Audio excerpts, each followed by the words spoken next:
SER Podcast. Hola, soy Ramón Lobo y esto es A Vista de Lobo, un espacio en el que tratamos la política internacional de otra forma. A vivir que son 2 días. Javier del Pino.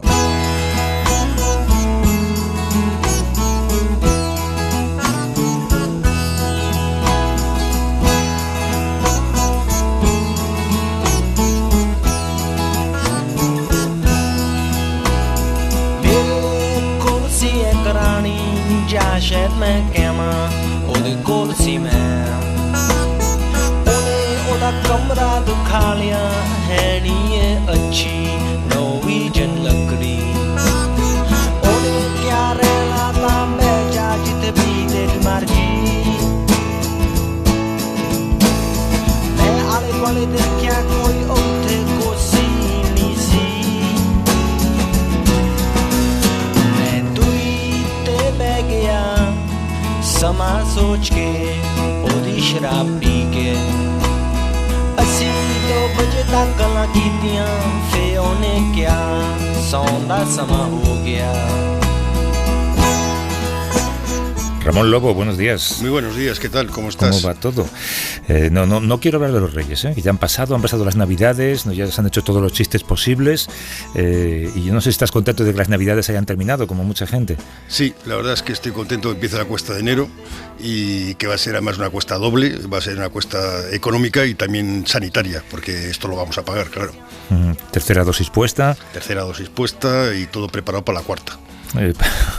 Bueno, esto yo creo que va para largo. Sí, para primavera o algo así. Tendrá olas y no olas. Mira, ayer escuchaba a alguien que decía que el pico de esta sexta ola en lugares como España puede llegar a finales de este mes y que después pues, las cosas volverán a ser como entre olas, ¿no? Que yo creo que es una situación en la que todos queremos estar entre olas.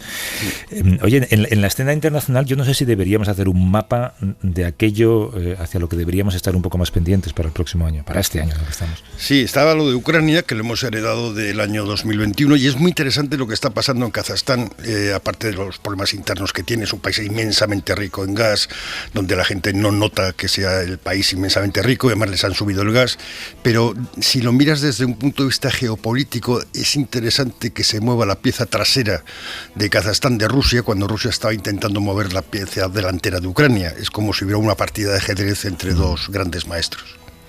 No sé si estás siguiendo la información norteamericana, por cierto, estos días ha habido mucho mucho recuento, digamos, y mucho echar la vista atrás para a ver cómo está este país un año después de lo que ocurrió el 6 de enero, ¿no?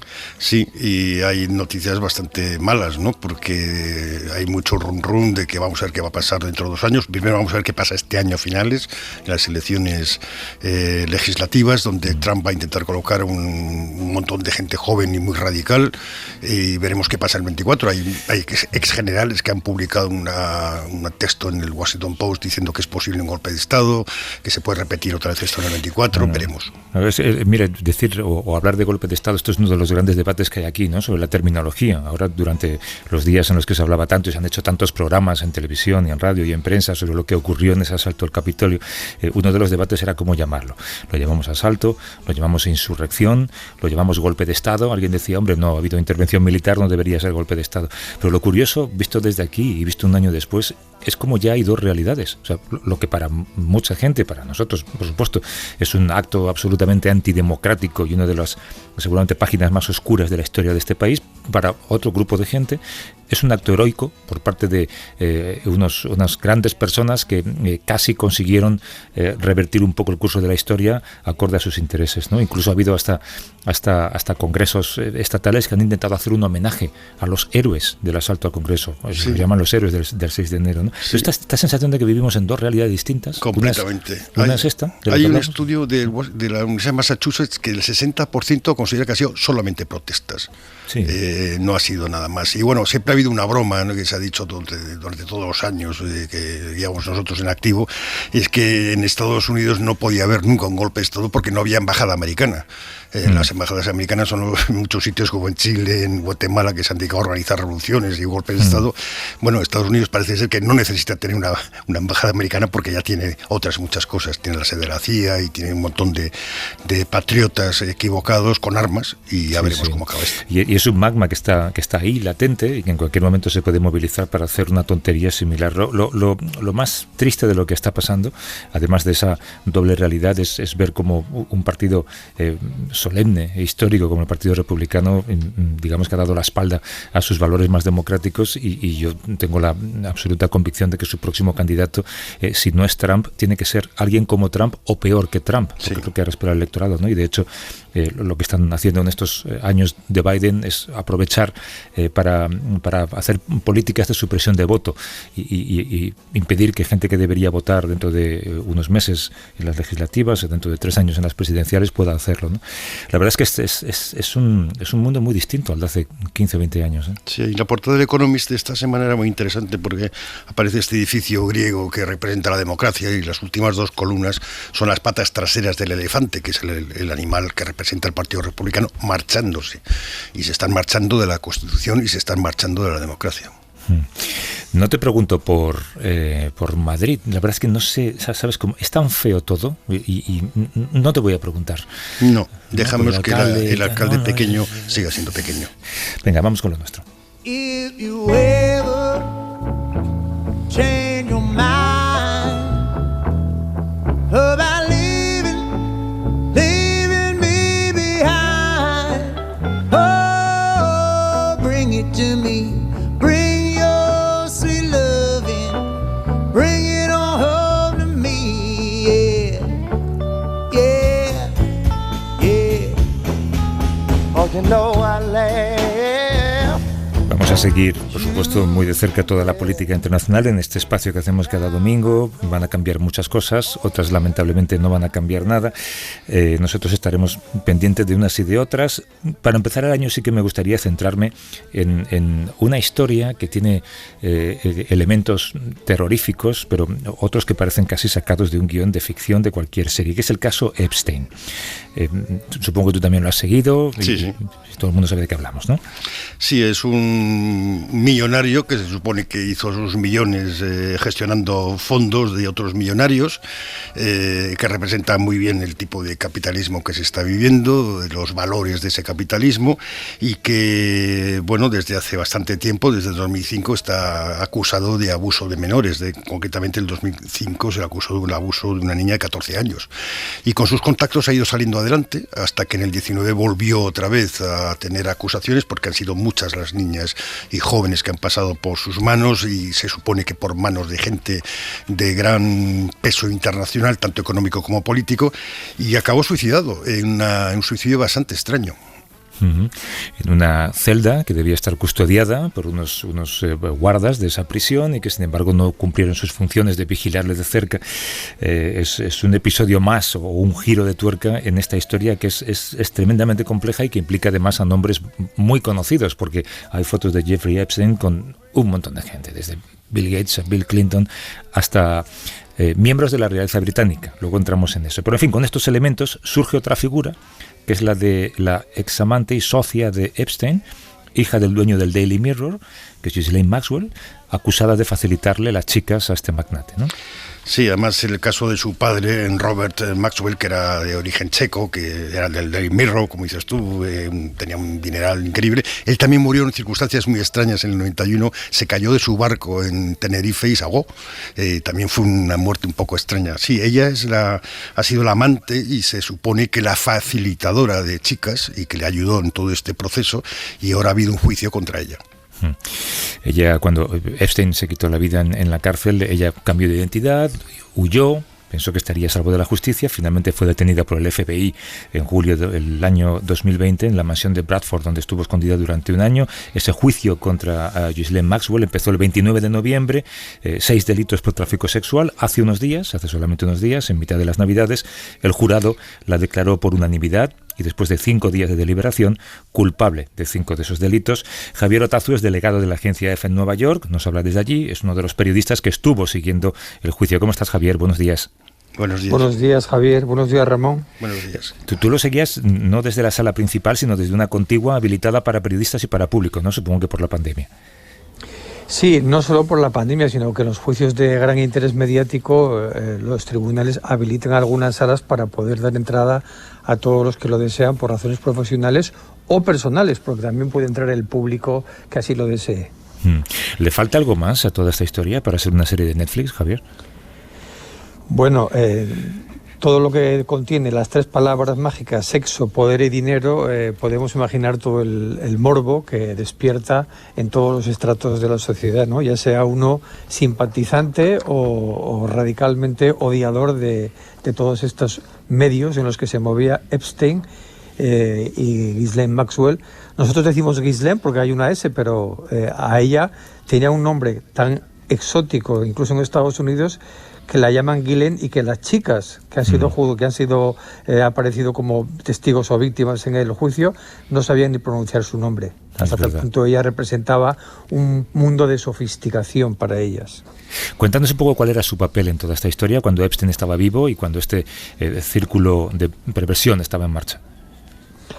Es interesante que en el juicio lo que ha quedado claro es que Epstein en ningún momento nadie, ninguna línea de los abogados ni los defensores de Maxwell, ni por supuesto a la Fiscalía, ha puesto en duda todas las tropelías que se cometían en casa de Epstein. En casa no, en casas de Epstein, porque estamos hablando de 4 mansiones en islas, en México, en Londres, en Nueva York, etcétera, ¿no?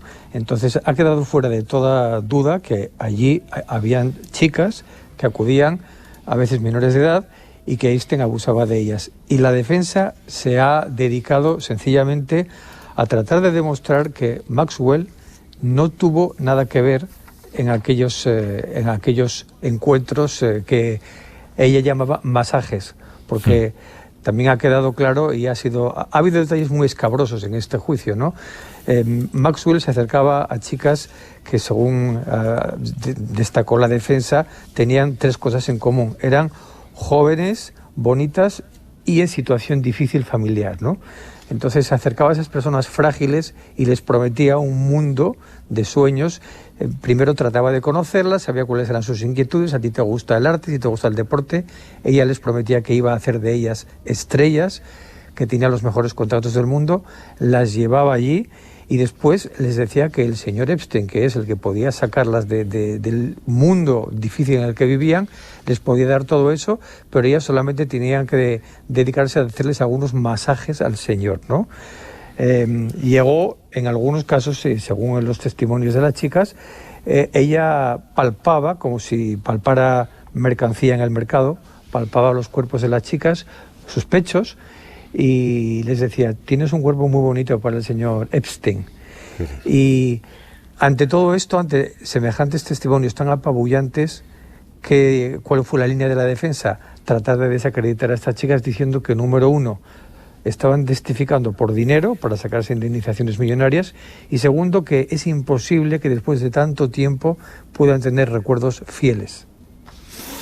Después no solo era para él, sino que muchas de esas chicas que podíamos llamar de un mundo de prostitución de lujo, obligado o no, muchas chicas eran suministradas a los amigos y clientes de Epstein, supone que también con dinero. O sea que todo ha sido un mundo turbio que representa la impunidad de una cierta clase política y social, o económica sobre todo, que cree que está a salvo de todo.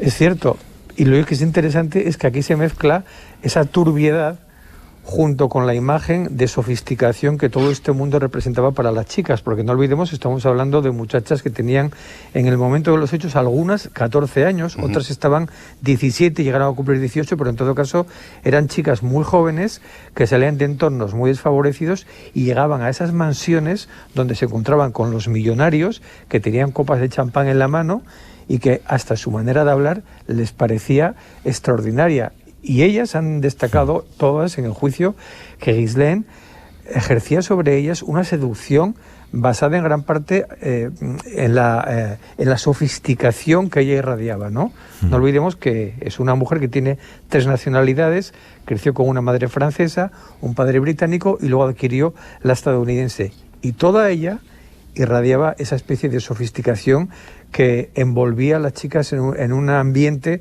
que les era totalmente extraño, claro. Y después caían las pobres como moscas en este mundo turbio y sórdido, ¿no? Pasaran de la sofisticación a la sordidez. ¿Cuál fue la reacción de ella cuando escuchó la sentencia y cuánto le puede caer? Pues mira, es increíble porque ella, no olvidemos que tiene una educación exquisita, ¿no? Entonces, y además tiene esa parte británica en la que tiene, en su educación, tiene incrustado el manejo de sus propios sentimientos y ha sido una máscara. Es decir, ni siquiera cuando se pronunció la sentencia, ella pareció inmutarse, ¿no? Y bueno, yo no he estado nunca cerca de ella, pero la veía en los circuitos de pantalla cerrada, y cuando las chicas decían cosas terribles sobre su participación, como el hecho de que a 3 días les tocase los pechos, ¿no? Y dijera que está muy bien, ¿no? Ella ponía una cara de, como decimos, de póker, es decir, era imperturbable. Cuando el juez le dio la palabra, dijo que no quería hablar tampoco. Entonces, ha sido una mujer que ha tenido un manejo y un dominio de sus sentimientos tremendo durante todo el juicio y no ha dejado en ningún momento ver un resquicio de fragilidad. Teóricamente le puede caer muchísimos años, estar toda su vida en la cárcel, pero ahora se hablaba de la posibilidad de que pacte con la Fiscalía información a cambio de reducción de pena. Y estaba la Fiscalía, bueno, depende qué tiene que contarnos, ¿no? Bueno, hay otro detalle que ha aparecido esta semana que puede dar al traste todo el dibujo que estamos haciendo nosotros aquí, y es que se ha descubierto que un miembro del jurado mintió a la hora de ser seleccionado como para ese grupo de 12 personas que tienen que decidir sobre la culpabilidad de Maxwell. Mintió en el aspecto sobre si había sido él también víctima de abuso sexual en su vida. Mintió, y se ha sabido que mintió porque después el hombre, después del veredicto, se ha dedicado a dar entrevistas a troche y moche, y entonces la defensa de Maxwell inmediatamente ha agarrado este argumento para decir el juicio es inválido. ¿Por qué? Porque él mintió y ocultó un detalle muy importante. Y se ha sabido, porque es una peculiaridad de Estados Unidos, y todos sabemos que los juicios se celebran con jurado. Lo que no sabemos, y yo de hecho desconocía hasta hace poco, es que el jurado, el día en el que se pronuncia el veredicto, a partir de ahí los jurados se van a su casa y pueden hacer con toda su experiencia lo que quieran. Pueden escribir un libro o dar 500 entrevistas y contar cómo fueron las interioridades de los debates.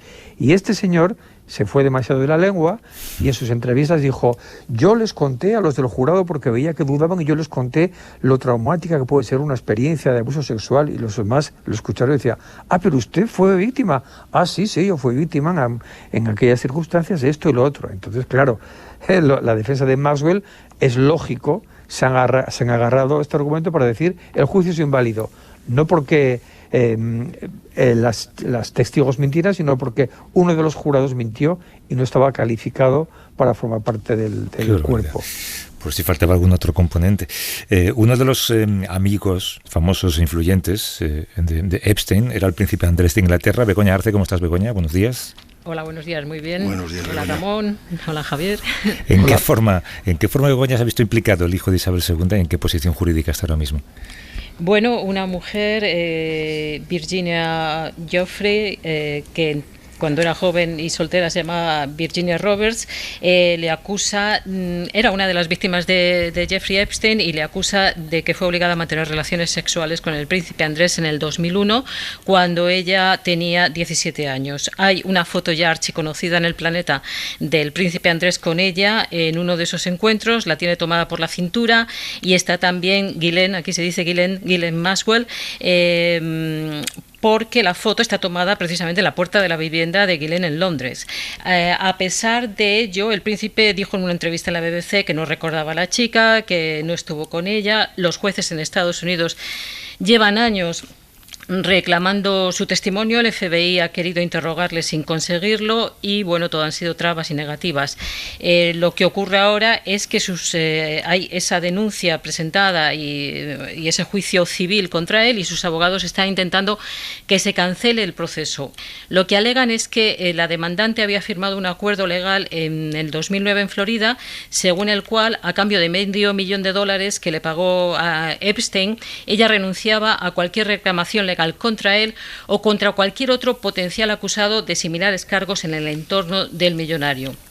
Ese documento, que se ha desvelado ahora, incluye detalles. Virginia cita abusos sufridos a manos de políticos, de miembros de la realeza, no nombra directamente a Andrés, y los abogados del príncipe aducen que con ese pacto la demanda no queda invalidada porque... los abogados del príncipe dicen que queda invalidada, pero los abogados de la mujer sostienen, en cambio, que ese acuerdo se hizo por los delitos que se cometieron en Florida, donde Epstein tenía una de sus mansiones, y que nada tiene que ver con las acusaciones de la demanda civil ahora, que ocurrieron en lugares como Londres, Nueva York y el Caribe. Si se da carpetazo al caso o sigue adelante es algo que ahora está pendiente de la decisión del juez, pero judicialmente, si el juez decide que el proceso civil sigue adelante, va a tener lugar posiblemente a mediados o finales de este año. Hay posibilidad de que se evite el proceso, de seguir con el escándalo, si se llega a un acuerdo privado con esta mujer, con la demandante. Se habla de $5 millones, se habla de que el príncipe está tratando de vender el chalet que tiene en Suiza para poder pagar a los abogados, y es posible que se llegue a una indemnización, pero todo eso está en el aire y todos son rumores interesados. Lo cierto es que el escándalo y el proceso sigue adelante.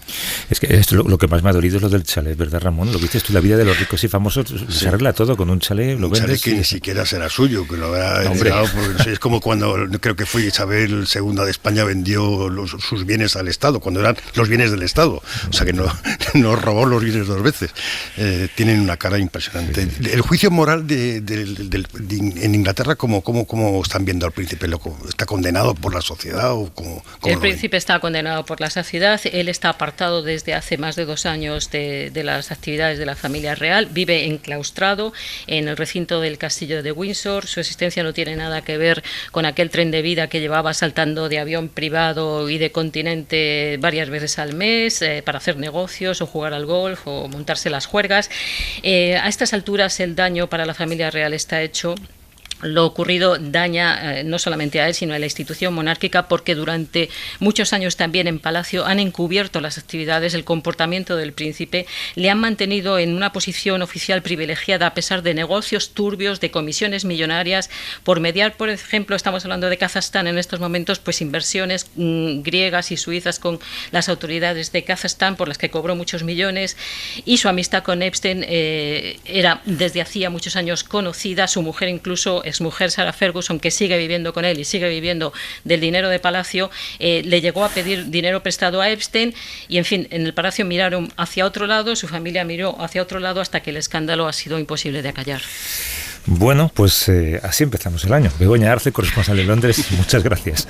Un beso fuerte. A todos. Hasta luego. Y Javier Otazu, que es delegado de la agencia EFE en Nueva York. Javier, te agradecemos mucho el relato que nos has hecho de lo ocurrido en el juicio. Un abrazo y cuídate mucho. Un abrazo. Un abrazo y feliz año. Hasta luego.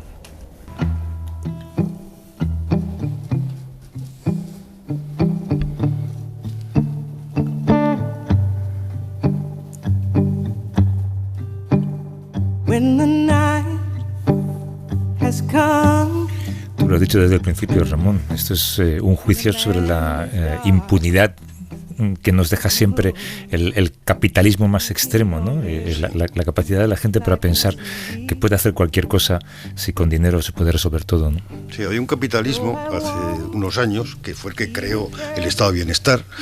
El capitalismo, según Enrique González, es el mejor sistema porque es un sistema depredador para una especie de predadora que somos nosotros, pero claro, tiene que tener límites. Y hace unos años vivimos sin ningún límite. Entonces yo creo que sí es posible pelear por regresar a tener una serie de controles y que la democracia funcione y no sea este cachondeo. Sí, sí, y mira, hemos empezado además poniendo 2 ejemplos de hasta dónde puede llegar ese problema, ¿no? Hasta el mundo de las altas finanzas y hasta las grandes monarquías. Ramón, hasta la semana que viene, un abrazo. Feliz día, feliz semana. If the sky we look upon should tumble and fall, or the mountains should crumble to the sea, I won't cry, no, I won't shed a tear, just as long as you stand stand by me. Oh, darling, darling, stand by me. Oh, stand by me. Oh, stand by me. A vivir que son 2 días. Javier del Pino. Cadena SER. La radio.